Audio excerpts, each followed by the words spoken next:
Next set of amendments are by Senator Fields. They are set number 21.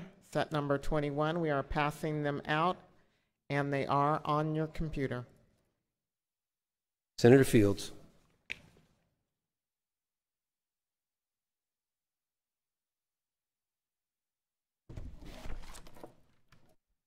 Thank you, Mr. President. Members, this amendment, quite frankly, will do three things. It will basically put the bill in the same posture SB 1 with two exceptions. So I can be very transparent. It'll be the same map that I filed under SB 1, but there will be two exceptions to that. One exception would be Senator Reese offered an amendment in committee that would make Vernon Parish whole. It would have that amendment on the bill to keep the military community together, so that amendment would be in this bill. And the other amendment that was in the bill that Senator Fall offered, that amendment would not be on the bill. That's what this amendment would do. The deviations would change slightly, but not enough to affect the overall acceptable deviations. That's what the amendment does, and I see that there are no questions, and at the appropriate time I move the adoption. Okay, but there's a question. Now I do see a question. Senator White.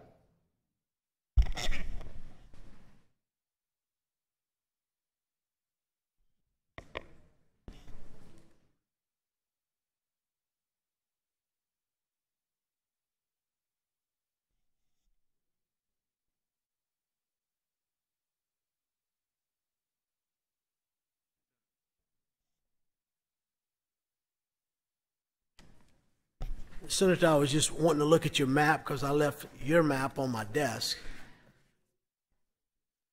See how it differs.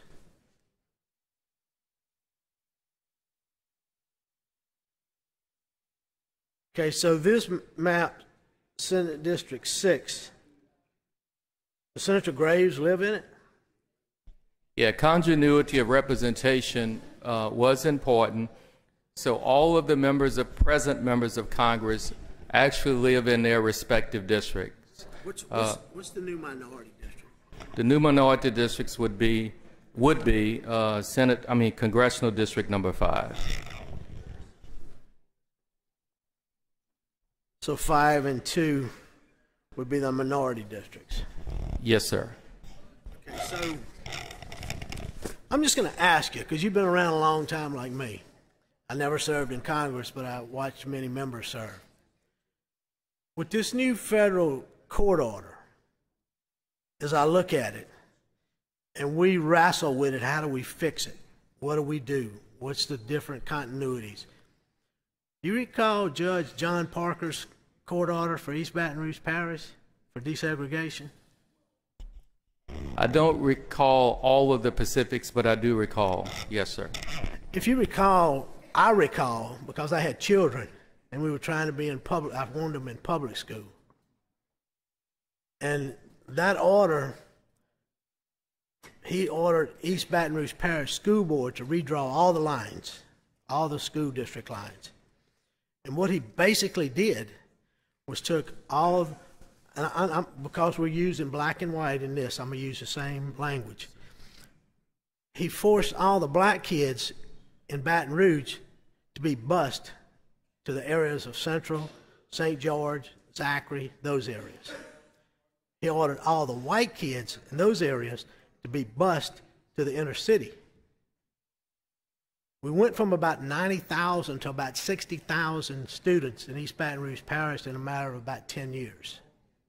He completely destroyed our public school system. It was good for Ascension and Livingston and West Baton Rouge because they gained all our middle-class kids that could move. And at that time, I coached AAU, and I had a team with my daughter and 12 African-American girls on it. Their parents weren't happy with it either because they were forced to go to other areas. It took forever to get that desegregation order out But by that time, we had lost our public schools in East Baton Rouge Parish, and they were the top ranked. Them and Jefferson were the two top ranked districts in the state, and they went down to the bottom in a matter of about 15 years. I'm just wondering, just an analogy. I see similarities. If this judge is going to pound us and keep making us draw districts, what does it do for us? Is anybody going to know their congressman? Is anybody going to have the same continuity that we seek to do this? Yeah, absolutely, Senator. There are 6 members of the U.S. Congress. 5 of them are white. 1 of them is black. The judge simply said that's unfair. And this plan basically complies with the judge's order, and it makes 2 of the 6 majority black districts. That's all it does. I mean, to me, it's very simple. And it only gives them the opportunity to elect a candidate of their choice. So the maps that the previous senator had up here, you don't like those maps? In fact, I plan to vote for that map if they take an amendment off. There's an amendment that really, in my opinion, defies the judge's order. If you take the amendment off, I plan to vote for it because it outside of that amendment, I think it complies with what the court order has. I think it complies with what the court has ordered. Well, I don't like it because it cuts this parish in 3 pieces. And I know that if I need something, I can call Garrett Graves direct on his cell line, whether he's in Baton Rouge or whether he's in Washington, and have a discussion about an issue. I know he does the same on state issues.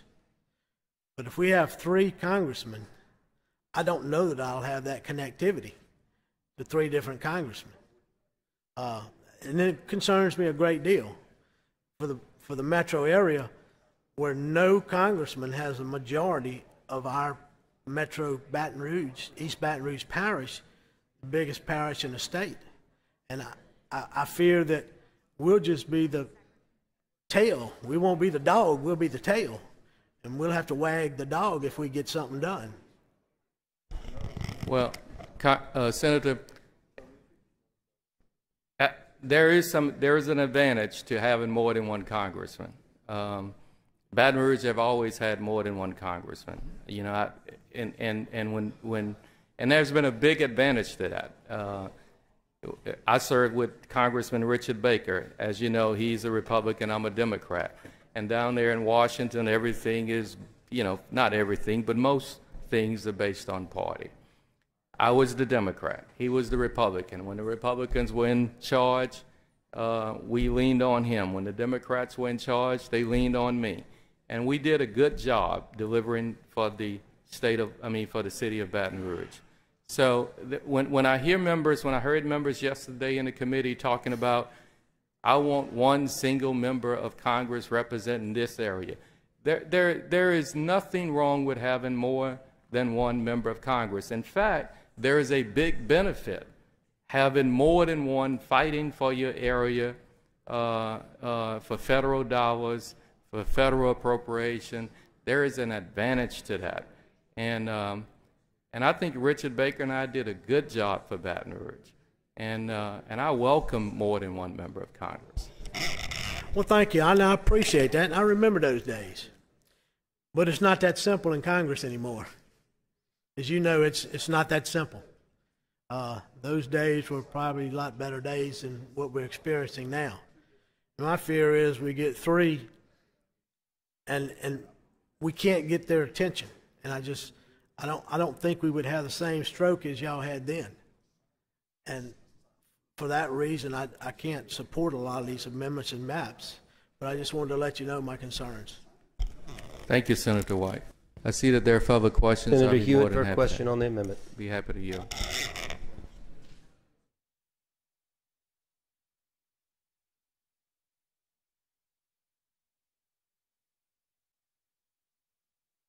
Thank you, Mr. President. Senator, thank you again for being very consistent in participating throughout this whole process and offering solutions and maps, both in the regular redistricting session and again in this one, and I respect that deeply.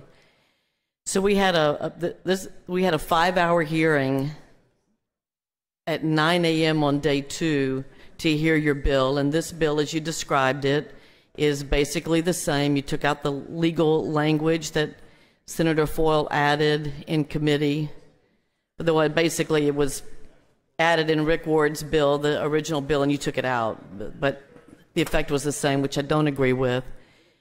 And then you addressed the Barksdale Air Force Base amendment that Senator Reese put on in committee, and I do support that, and I thought that was a good move.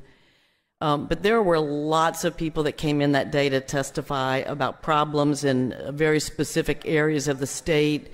We had, the mayor from my hometown, my parish, talk about Slidell, and I did talk about that in my district, about how it's carved up, completely carved up in terms of a community of interest with other parts of Slidell, parts of Pearl River, parts of Lacombe, and how problematic that was for us. As just an example, did you, you were there for the whole 5 hours, did you incorporate any of those concerns that were raised in committee in amendments in any way in this bill that you're presenting to us today? No, I did not. And in fact, and I did hear the testimony, and it did not go on deaf ears.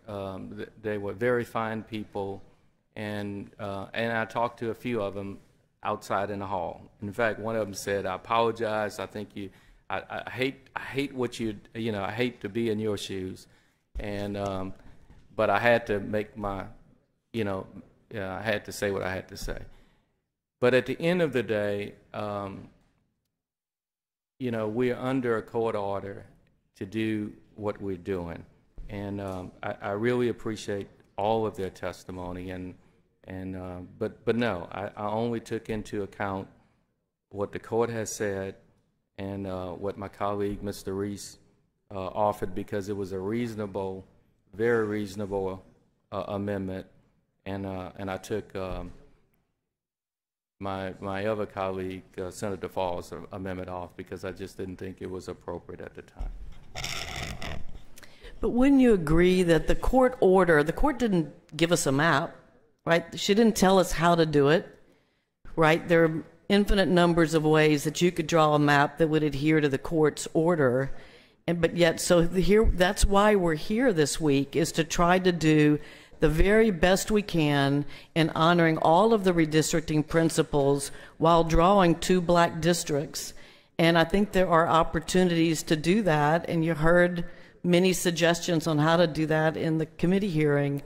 And I guess I was hopeful that perhaps you had incorporated some of those things in your map, because you have had more time than anybody to work on your map. We heard your map first. And, Senator Ward's map is a day behind, which doesn't sound like a lot, but in a 6-day session, it's huge. And so, I find that we're in scramble mode here, trying to work on a map, on Senator Ward's map, which we had the least amount of time to look at and work on. And you've had the benefit of more time, and, was hopeful that some of that feedback that we got from people back home would have been considered in whatever amendment you might bring today. Well, Senator, I'm glad you mentioned that, because you've had that same time. You've had the benefit of introducing a map. You introduced the map you've introduced the map with one minority district. You have made no effort to include in your map 2 minority districts. You've made no effort to, in fact, well, look, I'm doing the best I can. I'm doing the best I can. Look, tomorrow is Father's Day, and I want to take a vote, and I want it to be up or down, and I want us to just, if we can get out of here today, let's get out of here today. But I know what I've done, and you know what I've done. And you have a bill in the committee right now that has 1 black district, and that's not what the judge told us to do.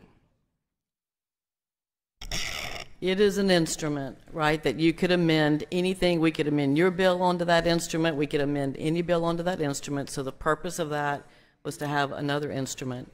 I know you're working hard, and I'm working hard right next to you, right? We're putting in all the same hours. I appreciate your efforts. And I also look forward to getting home for Father's Day, if that be the will of this body. Thank you. The next set of amendments are by Senator Fields. They are set number 25, set number 25. Senator Fields.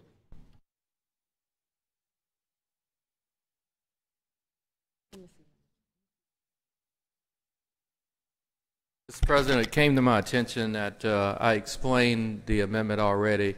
They did not take the amendment out that deals with the upon the signature of the governor. So it would have to be a second amendment. So that's what this amendment does. Okay, and is this amendment on the computer? Okay, members, this one has not been handed out, or it is being handed out, but it is on the computer, if you'd like to pull it up. Basically, it was a drafting error when I had Bill to draft the amendment. I told him I wanted to accept Mr. Reese's amendment, but I did not want to accept my Baton Rouge colleague's amendment. And they forgot to take off my Baton Rouge colleague's amendment, and this would basically take it off. My understanding, Senator Fields, this is an exact duplicate of what Senator Luno just presented as well. Yes. Okay, duplicate amendment. All right, he temporarily returns it.